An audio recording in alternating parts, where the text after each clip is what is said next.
أعوذ بالله من الشيطان الرجيم. بسم الله الرحمن الرحيم. ياسين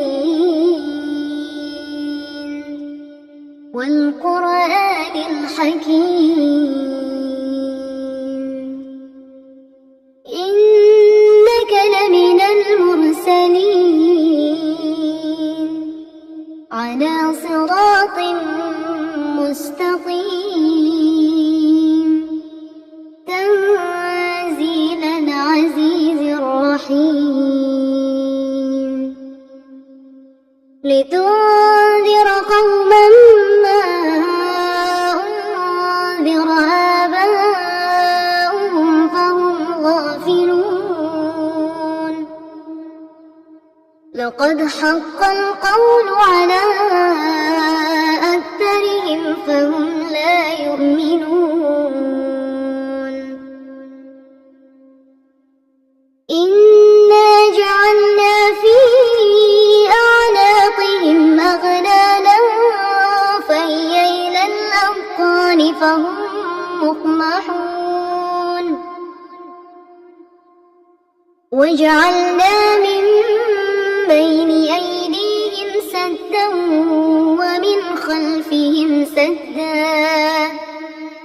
ومن خلفهم سدا فأغشيناهم فهم لا يبصرون.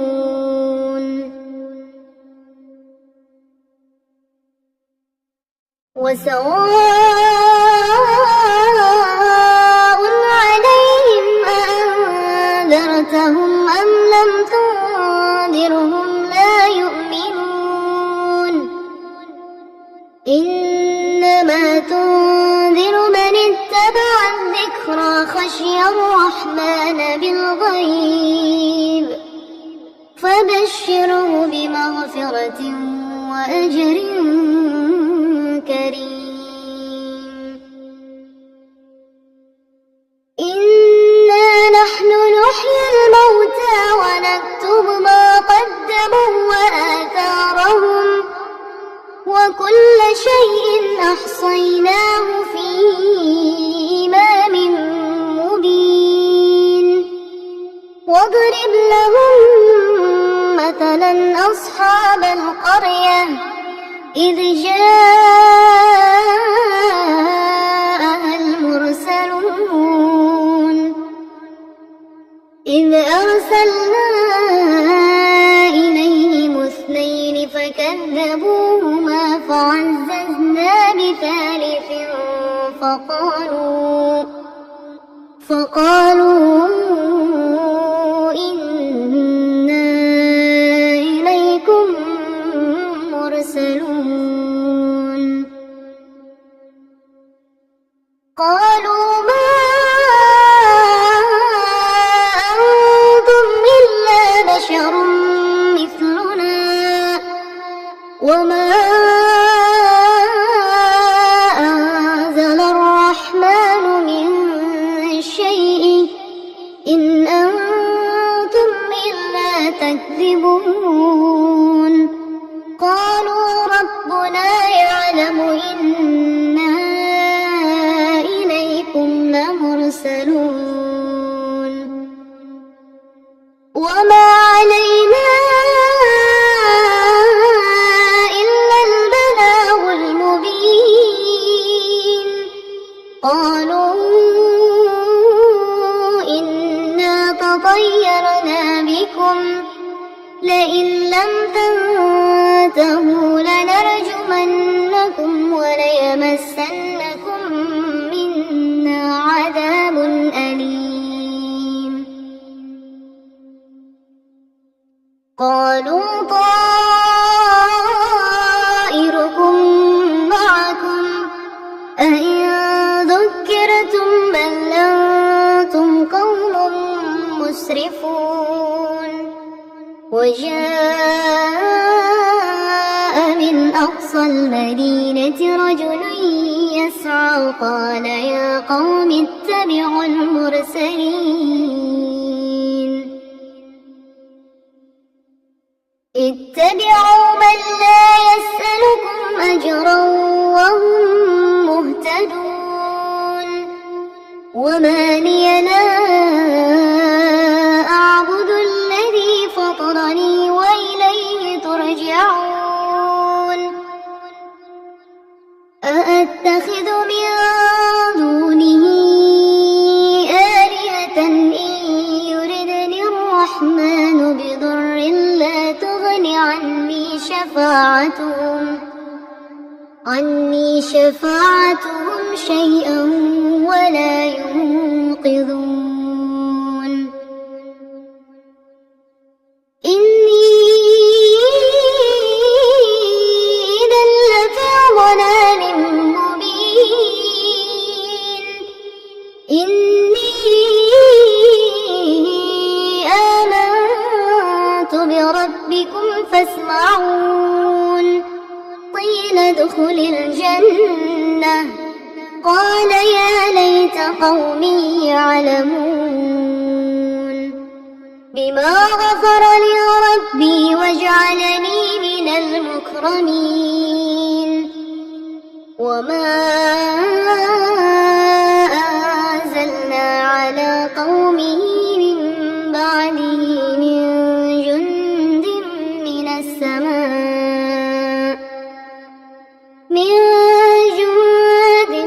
من السماء وما كنا منزلين إن كانت إلا صيحة واحدة فإذا هم خامدون يا حسرة على العباد ما يأتيهم من رسول إلا كانوا به يستهزئون ألم يروا كم أهلكنا قبلهم من القرون أنهم إليهم لا يرجعون وإن كل لما جميع لدينا محضرون وآية لهم الأرض الميتة أحييناها وأخرجنا منها حبا فمنه يأكلون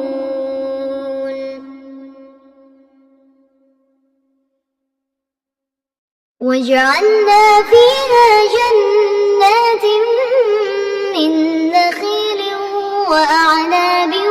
وفجرنا فيها من العيون ليأكلوا من ثمره وما عملته أيديهم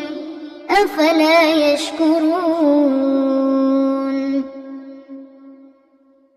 سبحان الذي خلق الأزواج كلها مما تنبت الأرض ومن أنفسهم ومما لا يعلمون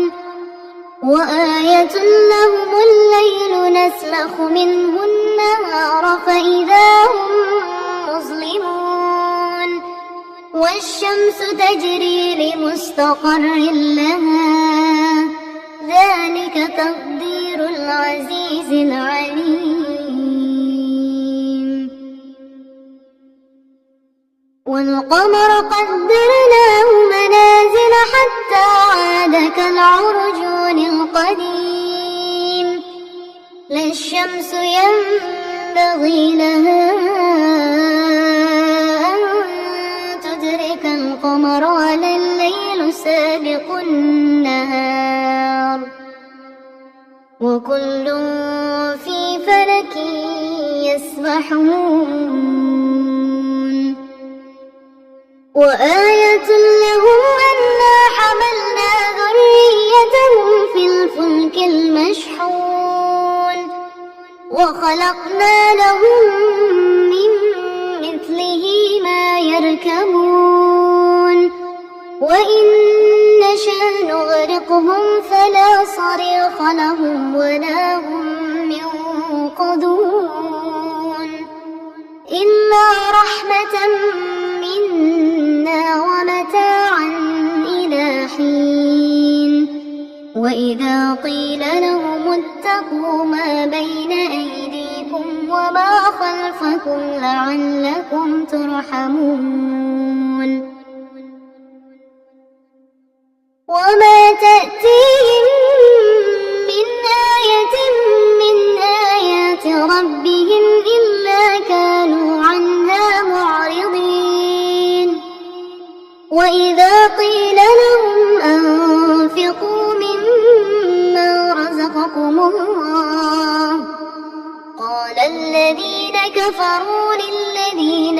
آمنوا أنطعم من لو يشاء الله أطعمه إن أنتم إلا في ضلال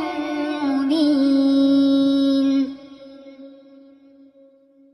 ويقولون متى هذا الوعد إن كنتم صادقين ما ينظرون إلا صيحة واحدة تأخذهم وهم يخصمون فلا يستطيعون توصية ولا إلى أهلهم يرجعون ونفخ في الصور فإذا هم من الأجداث إلى ربهم ينسلون قالوا يا ويلنا من بعثنا من مرقدنا هذا ما وعد الرحمن وصدق المرسلون إن كانت إلا صيحة واحدة فإذا هم جميع لدينا محضرون فاليوم لا تظلم نفس شيئا ولا تجزون إلا ما كنتم تعملون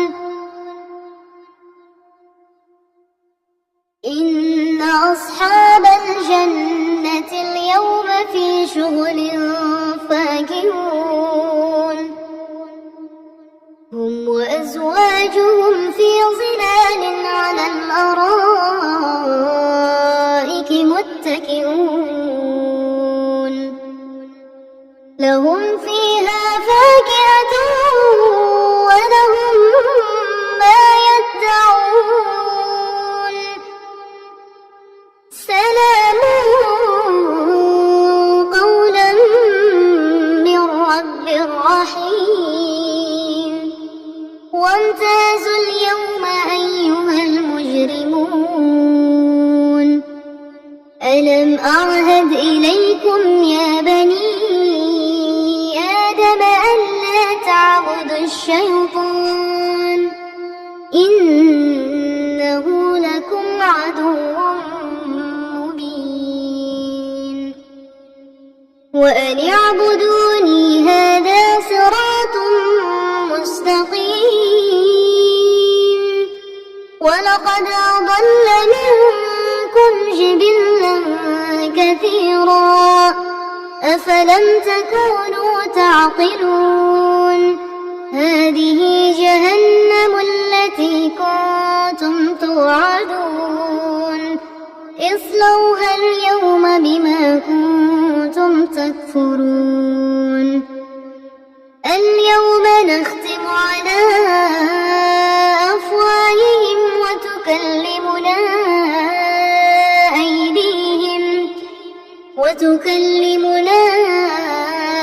أيديهم وتشهد أرجلهم بما كانوا يكسبون ولو نشاء لطمسنا على أعينهم فاستبقوا الصراط فأنى يبصرون ولو نشاء لمسخناهم على مكانتهم فما استطاعوا مضيا ولا يرجعون ومن نعمره ننكسه في الخلق أفلا يعقلون وما علمناه الشعر وما ينبغي له إن هو إلا ذكر وقرآن مبين لينذر من كان حيا ويحق القول على الكافرين أولم يروا أنا خلقنا لهم مما عملت أيدينا أنعاما فهم لها مالكون وذللناها لهم فمنها ركوبهم ومنها يأكلون ولهم فيها منافع ومشارب أفلا يشكرون واتخذوا من دون الله آلهة لعلهم ينصرون لا يستطيعون نصرهم وهم لهم جند محضرون فلا يحزنك قولهم إنا نعلم ما يسرون وما يعلنون أولم ير الإنسان أنا خلقناه من نطفة فإذا هو خصيم مبين وضرب لنا مثلا ونسي خلقه قال من يحيي العظام وهي رميم قل يحييها الذي أنشأها أول مرة وهو بكل خلق عليم الذي جعل لكم من الشجر الأخضر نارا فإذا أنتم منه توقدون أوليس الذي خلق السماوات والأرض بقادر على أن يخلق مثلهم بلى وهو الخلاق العليم إنما أمره إذا أراد شيئا أن يقول له كن فيكون فسبحان الذي بيده ملكوت كل شيء وإليه ترجعون صدق الله العظيم.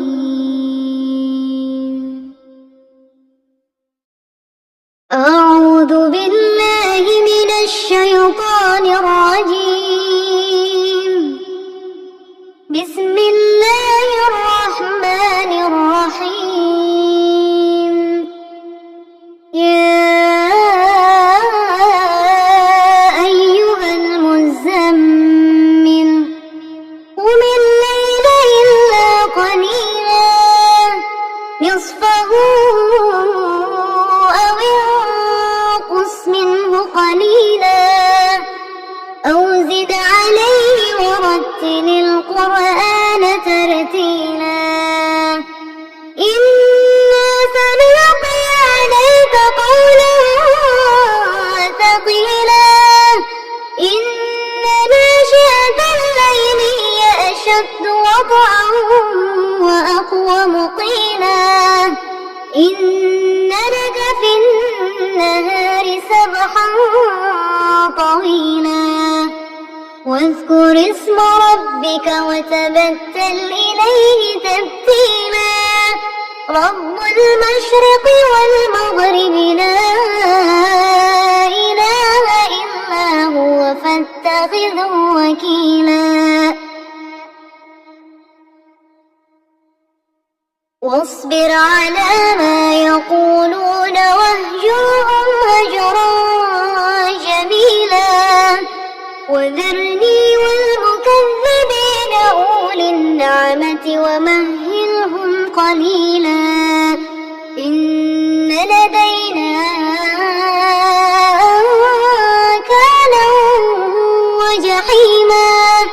وطعاما ذا غصة وعذابا أليما يوم ترجف الأرض والجبال وكانت الجبال كثيبا مهيلا إنا أرسلنا إليكم رسولا شاهدا عليكم كما أرسلنا إلى فرعون رسولا فعصى فرعون الرسول فأخذناه أخذا وبيلا فكيف تتقون إن كفرتم يوما يجعل الولدان شيبا السماء منفطر به كان وعده مفعولا إن هذه تذكرة فمن شاء اتخذ إلى ربه سبيلا إن ربك يعلم أنك تقوم أدنى من ثلثي الليل ونصفه وثلثه طائفة من الذين معك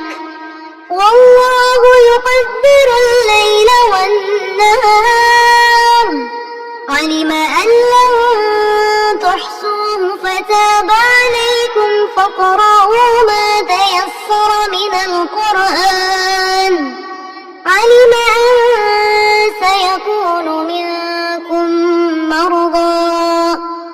وآخرون يضربون في الأرض يبتغون من فضل الله وآخرون يقاتلون في سبيل الله فاقرؤوا ما تيسر منه وأقيموا الصلاة وآتوا الزكاة وأقرضوا الله قرضا حسنا وما تقدموا لأنفسكم من خير تجدوه عند الله هو خيرا وأعظم أجرا واستغفروا الله إن الله غفور رحيم صدق الله العظيم أعوذ بالله من الشيطان الرجيم بسم الله الرحمن الرحيم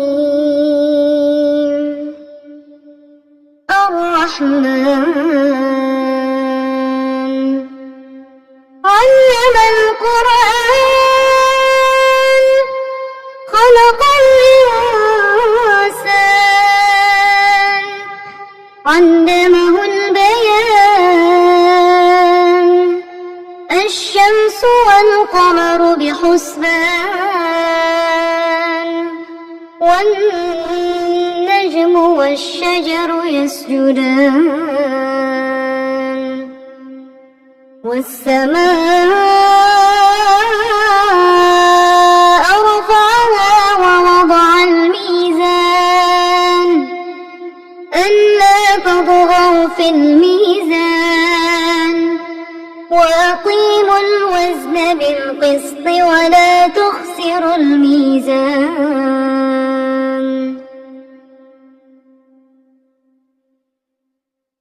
والأرض وضعها للأنام فيها فاكهة والنخل ذات الأكمام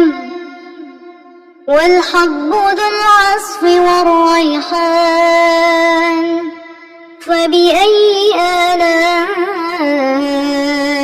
ربكما تكذبان خلق الإنسان من صلصال كالفخار وخلق الجن من مارج من نار فبأي آلاء ربكما تكذبان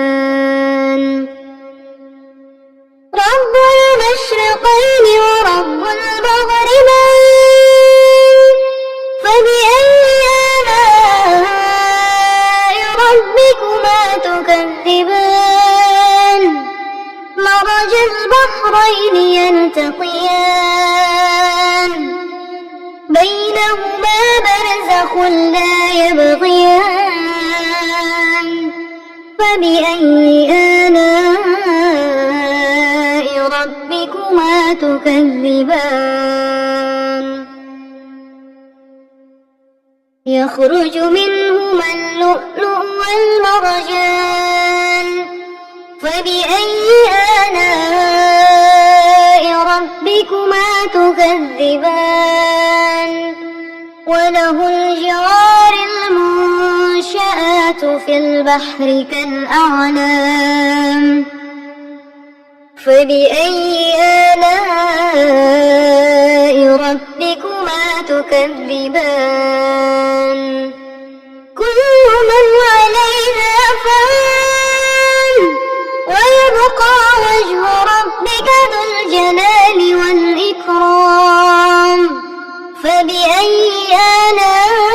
آلاء ربكما تكذبان يسأله من في السماوات والأرض كل يوم هو في شأن فبأي آلاء ربكما تكذبان سنفرغ لكم أيها الثقلان فبأي آلاء ربكما تكذبان يا معشر الجن والإنس إن استطعتم أن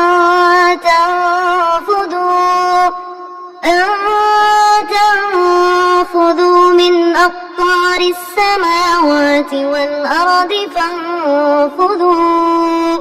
لا تنفذون إلا بسلطان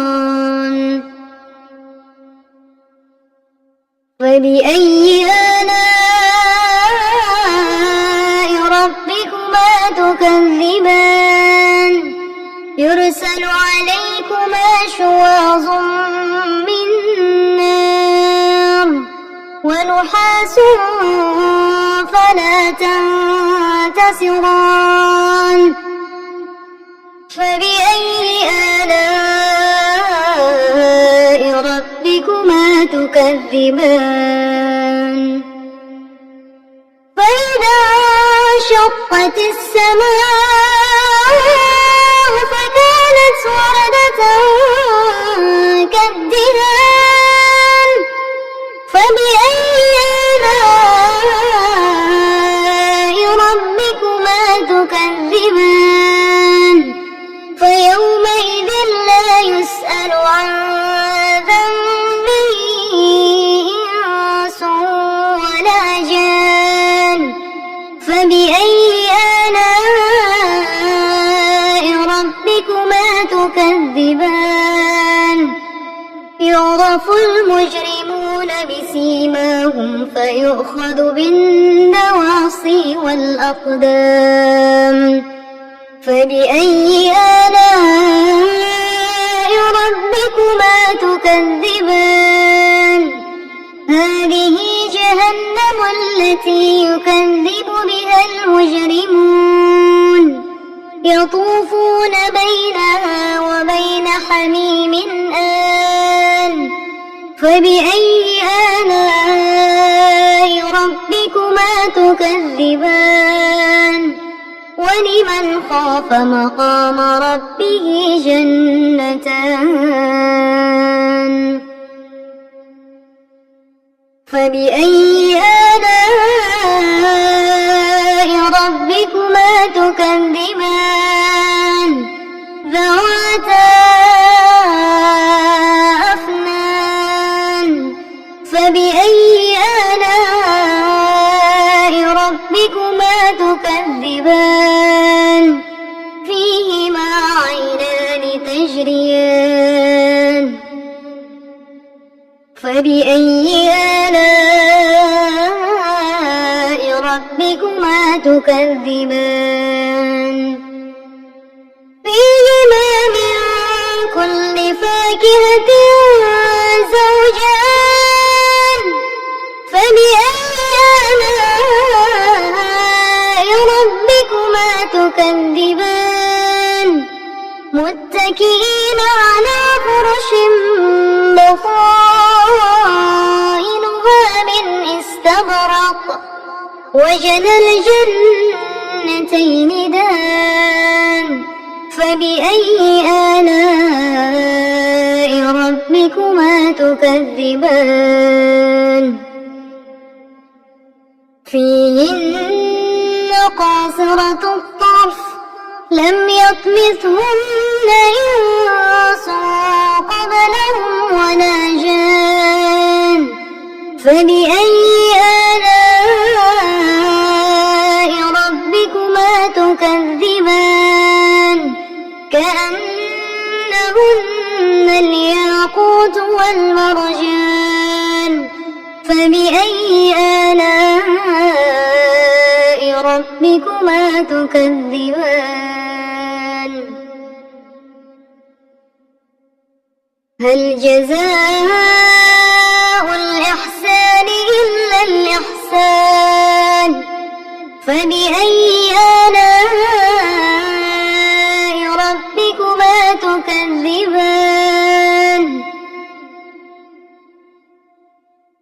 ومن دونهما جنتان فبأي آلاء ربكما تكذبان مدهامتان فبأي آلاء ربكما تكذبان فيهما عينان نضاختان فبأي آلاء ربكما تكذبان فيهما فاكهة ونخل ورمان فبأي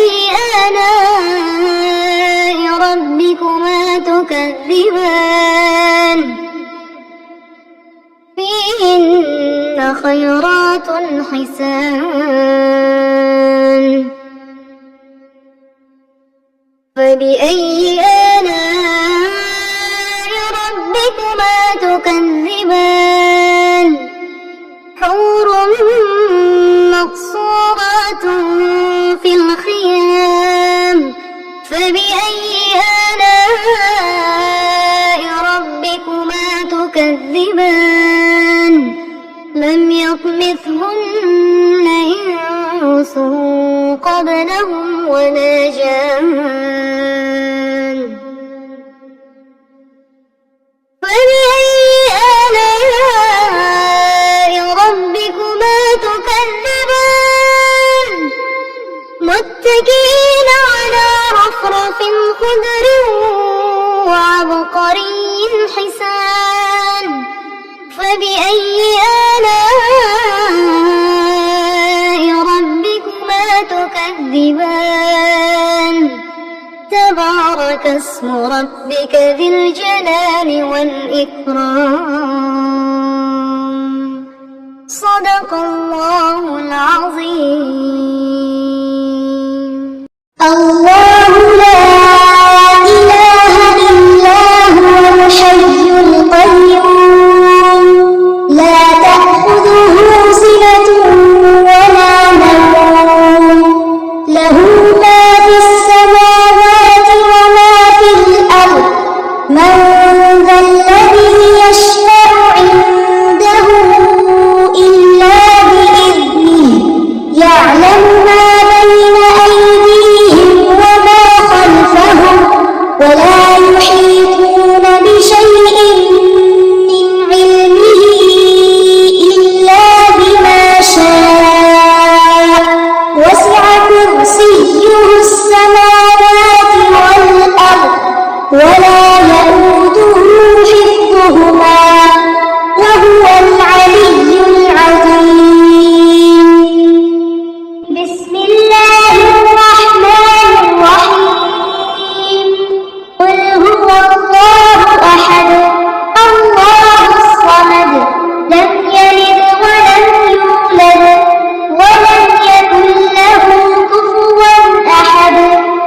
بسم الله الرحمن الرحيم قل أعوذ برب الفلق من شر ما خلق ومن شر غاسق إذا وقب ومن شر النفاثات في العقد ومن شر حاسد إذا حسد بسم الله الرحمن الرحيم قل أعوذ برب الناس ملك الناس إله الناس من شر الوسواس الخناس الذي يوسوس في صدور الناس من الجنة والناس أصبحنا وأصبح الملك لله والحمد لله لا إله إلا الله وحده لا شريك له له الملك وله الحمد وهو على كل شيء قدير رب أسألك خير ما في هذا اليوم وخير ما بعده وأعوذ بك من شر ما في هذا اليوم وشر ما بعده رب أعوذ بك من الكسل وسوء الكبر رب أعوذ بك من عذاب في النار وعذاب في القبر اللهم بك أصبحنا وبك أمسينا وبك نحيا وبك نموت وإليك المصير اللهم أنت ربي لا إله إلا أنت خلقتني وأنا عبدك وأنا على عهدك ووعدك ما استطعت أعوذ بك من شر ما صنعت أبوء لك بنعمتك علي وأبوء بذنبي فاغفر لي فإنه لا يغفر الذنوب إلا أنت اللهم إني أصبحت أشهدك وأشهد حملة عرشك وملائكتك وجميع خلقك أنك أنت الله لا إله إلا أنت وحدك لا شريك لك وأن محمدا عبدك ورسولك اللهم ما أصبح بي من نعمة فمنك وحدك لا شريك لك فلك الحمد ولك الشكر اللهم عافني في بدني اللهم عافني في سمعي اللهم عافني في بصري لا إله إلا أنت اللهم إني أعوذ بك من الكفر والفقر اللهم إني أعوذ بك من عذاب القبر لا إله إلا أنت حسبي الله لا إله إلا هو عليه توكلت وهو رب العرش العظيم اللهم إني أسألك العافية في الدنيا والآخرة اللهم إني أسألك العفو والعافية في ديني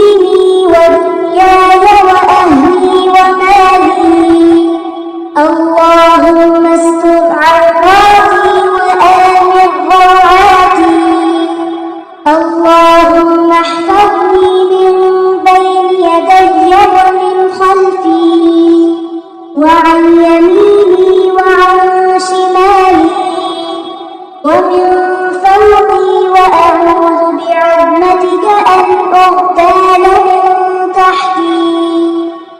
اللهم فاطر السماوات والأرض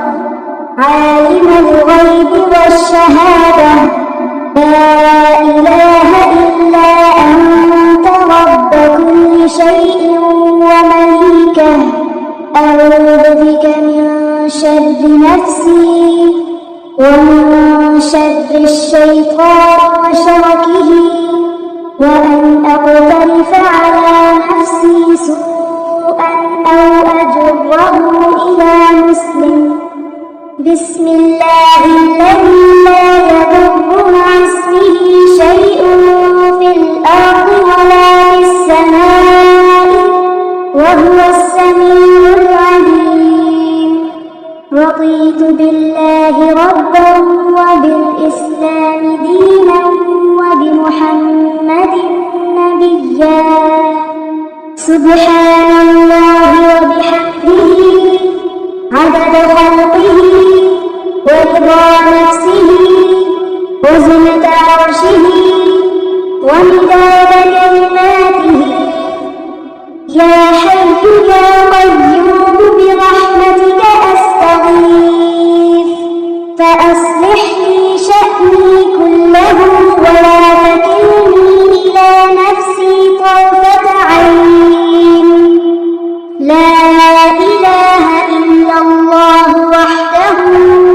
لا شريك له له الملك وله الحمد وهو على كل شيء قدير. أصبحنا وأصبح الملك لله رب العالمين. اللهم إني أسألك خير هذا اليوم فتحه ونصره ونوره وبركته وهداه وأعوذ بك من شر ما فيه وشر ما بعده. أصبحنا على فطرة الإسلام وعلى كلمة الإخلاص وعلى دين نبينا محمد صلى الله عليه وسلم وعلى ملة أبينا إبراهيم حنيفا مسلما وما كان من المشركين. اللهم إني أسألك علما نافعا ورزقا طيبا وعملا متقبلا. اللهم صل على محمد. سبحان الله وبحمده. اللهم إني أعوذ بك من الهم والحزن وأعوذ بك من العجز والكسل وأعوذ بك من البخل والجبن وأعوذ بك من غلبة الدين وقهر الرجال. فسبحان الله حين تمسون وحين تصبحون وله الحمد في السماوات والأرض وعشيا وحين تظهرون. يخرج الحي من الميت ويخرج الميت من الحي ويحيي الأرض بعد موتها وكذلك تخرجون. أعوذ بالله السميع العليم من الشيطان الرجيم. هو الله الذي لا إله إلا هو عالم الغيب والشهادة هو الرحمن الرحيم. هو الله الذي لا